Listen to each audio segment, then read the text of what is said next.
નમસ્કાર ખેડૂત મિત્રો, ખૂબ સારો વાવણી લાયક વરસાદ થયા પછી મોલાતના જે 2-3 રાઉન્ડ વરસાદના હોય એ પણ ખૂબ સારા થયા હોવાથી હાલમાં મોલાતની અંદર બધા જ પાકની અંદર ખૂબ સારો તંદુરસ્ત પાક ખેતરમાં ઊભો છે. ત્યારે આપણા રોકડિયા પાક તરીકે સૌરાષ્ટ્ર, ઉત્તર ગુજરાત અને મધ્ય ગુજરાતનો અગત્યનો એવો મુખ્ય રોકડીયો પાક કપાસ, આ કપાસની ખેતીમાં જે ખાસ કરીને 45 થી 60 દિવસનો કપાસ થાય ત્યારે કઈ કઈ બાબતો ધ્યાનમાં રાખવી જોઈએ એની આજે આપણે ચર્ચા કરીશું. મિત્રો, કપાસ એ સફેદ સોના તરીકે મૂલવવામાં આવે છે. કપાસનો પાક રોકડીયો પાક છે. આ કપાસના પાકને, કપાસનો છોડ લાંબા ગાળાનો પાક હોવાથી કપાસના શરૂઆતના 45 દિવસ સુધી કે જ્યાં સુધી એમનો વાનસ્પતિક વૃદ્ધિનો તબક્કો છે ત્યાં સુધી એની ખૂબ સારી વાનસ્પતિક વૃદ્ધિ થાય એ માટે ખૂબ કાળજી લેવાની હોય છે. મિત્રો, પાયાના ખાતર તરીકે આપણે નાઇટ્રોજન, ફોસ્ફરસ, પોટાશની પૂર્તતા જો કરી દીધી હોય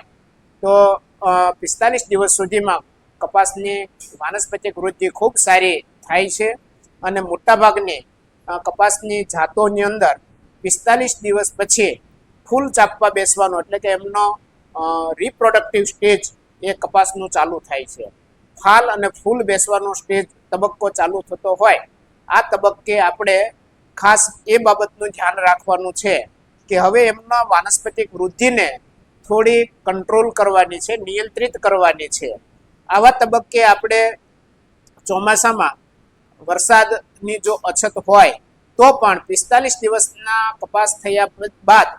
પાણીની થોડી ખેંચ રાખવાની હોય છે. મોટાભાગે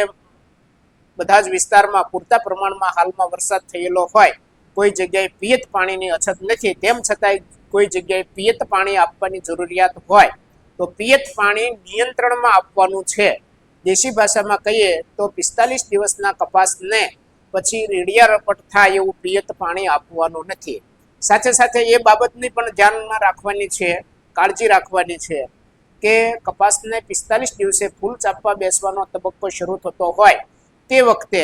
એ વધે ન ચડી જાય એટલા માટે એમને નાઇટ્રોજનિયસ ખાતરનો જે આપણે પૂર્તતા કરતા હોઈએ એ પણ આપણે બંધ કરવાની છે. 45 થી 60 દિવસની વચ્ચે આપણે કોઈ પણ પ્રકારનું રાસાયણિક ખાતર, નાઇટ્રોજન સ્વરૂપનું રાસાયણિક ખાતર આપવાનું નથી. અન્યથા વિકૃત પરિસ્થિતિ એવી થાય છે કે નાઇટ્રોજનિયસ ખાતર આપણે કોઈ યુરિયા સ્વરૂપે કે નાઇટ્રોજનિયસ અન્ય કોઈ ખાતર આપણે જો આ તબક્કે આપીએ તો પાકના ફૂલ ચાપવા બેસવાના તબક્કે એ પોતાની વાનસ્પતિક વૃદ્ધિ કરવાનો તબક્કો એ ફૂલ ચાપવા બેસવાના તબક્કાને મોડો કરે છે અથવા તો લેટ કરે છે. એટલા માટે હાલમાં 45 થી 60 દિવસની જે કપાસની અવસ્થા થઈ છે ત્યારે આપણે પિયત અને નાઇટ્રોજનિયસ ખાતર, નાઇટ્રોજનયુક્ત ખાતરો દેવા માટે સંપૂર્ણ બંધ કરવાનું છે, નિયંત્રિત કરવાનું છે. ફૂલ ચાપવા બેસે ત્યારે પાકની અંદર પુષ્કળ પ્રમાણમાં ચાપવા બેસે, ફૂલ ઉઘડે, ફૂલમાંથી ફલિનીકરણ થયા પછી ઝીંડવા બંધાય અને ઝીંડવા આંબલિયા જવડા અથવા તો વટાણાથી મોટા મોટા થાય ત્યાર પછી એ ફાલ સેટ થઈ ગયા પછી ફરીથી પાછો એનો વૃદ્ધિનો તબક્કો ચાલુ થાય એ માટે ધીરે ધીરે પાછું નાઇટ્રોજન ખાતર આને આપવાનું છે.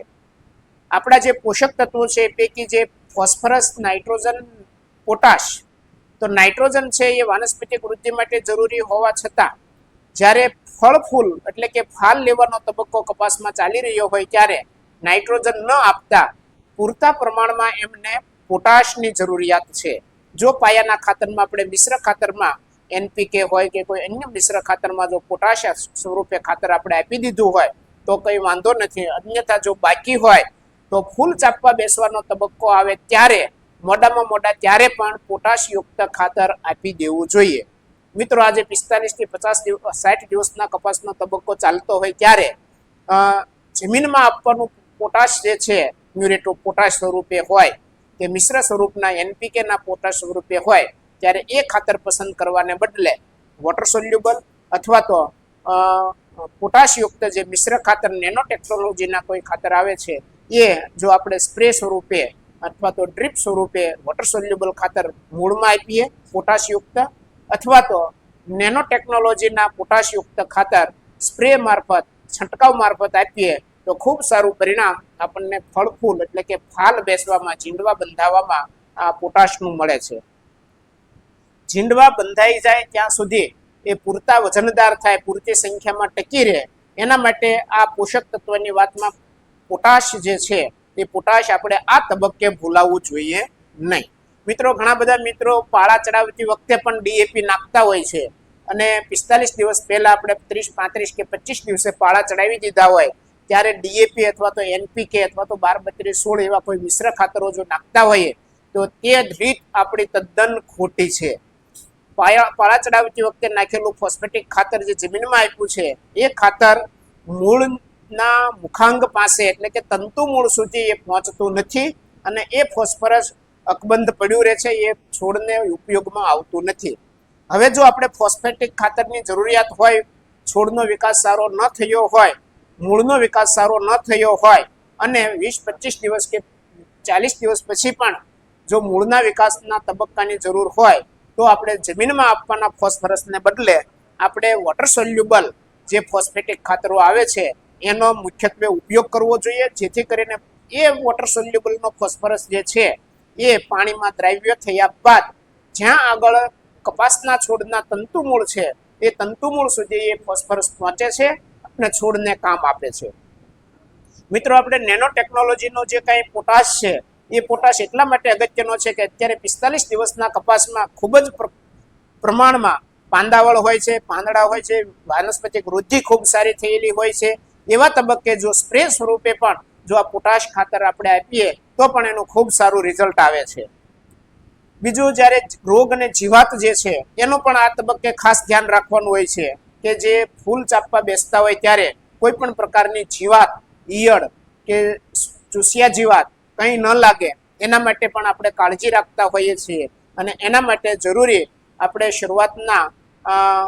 હળવા ડોઝથી એટલે કે અતિશય જે ઝેરી મોલેક્યુલ છે એનો ઉપયોગ ટાળવો જોઈએ અને શક્ય એટલા જો આપણે નિયમિત સ્વરૂપે સ્પ્રે કરતા હોઈએ ત્યારે નીમ ઓઇલ એટલે કે જે 1500 ppm, 3000 ppm કે 10,000 ppmના સ્વરૂપે બજારમાં મળે છે જે એઝા ડિરેક્ટિંગ સ્વરૂપે, તો એ નીમ ઓઇલ એઝા ડિરેક્ટિંગ સ્વરૂપે નીમ ઓઇલનો ઉપયોગ કરવાથી ચૂસિયા જીવાત નિયમિતપણે આપણા છોડમાં આવતી અટકે છે અને ચૂસિયા જીવાત પાછળ જે આપણે કેમિકલનો જે ખર્ચ થાય છે એમાં ઘણી બધી બચત થાય છે. બીજું, આપણે જૈવિક નિયંત્રણનું પણ આપણે ખાસ ધ્યાનમાં રાખવું જોઈએ. જો આપણા ખેતરની આસપાસ, આપણા ખેતરમાં પૂરતા પ્રમાણમાં આપણા જે મિત્ર કીટકો છે, જે પ્રિડેટર અને પેરાસાઇટ તરીકે આપણે ઓળખીએ છીએ, એ આપણા પરભક્ષી અને મિત્ર કીટકો તરીકે જેની વ્યાખ્યા આપણે આપીએ છીએ એવા ડાળિયા, ક્રાઇસોપા, મેન્ટીડ, વાણિયા, આ જે કાંઈ મિત્ર કીટકો છે એની સંખ્યા જો આપણા પાકની અંદર પૂરતા પ્રમાણમાં હોય અથવા તો દેખાતી હોય તો આપણે અતિ ઝેરી કેમિકલ્સ અથવા એટલે જીવાત મારવા માટે કે રોગના નાશ કરવા માટે જે વાપરતા હોઈએ એ જીવાત નિયંત્રણમાં આપણે આવા અતિ ઝેરી રસાયણો વાપરવાનો આગ્રહ ન રાખીએ, જેથી કરીને આપણા મિત્ર કીટકોની સંખ્યા જળવાઈ રહે. સાથે સાથે આંતરપાક તરીકે જ્યારે કપાસની અંદર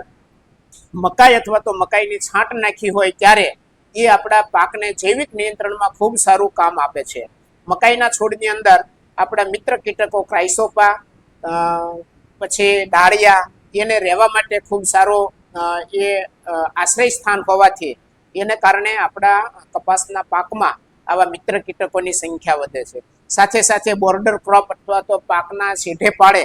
જો આપણે પીળા ફૂલ એટલે કે ગલગોટાના છોડ જો નાખેલા હોય તો જે કંઈ આપણા પાકમાં આવતી લીલી ઈયળ, કાબરી ઈયળ, ગુલાબી ઈયળ, જે ઈયળની છે એ ઈયળના માદા એ આ પીળા ફૂલમાં પોતાના ઈંડા મૂકવાનું કામ કરતી હોવાથી આપણા પાકને આપણે આ ઈયળથી બચાવી શકીએ. આ જૈવિક નિયંત્રણની સાથે સાથે આપણે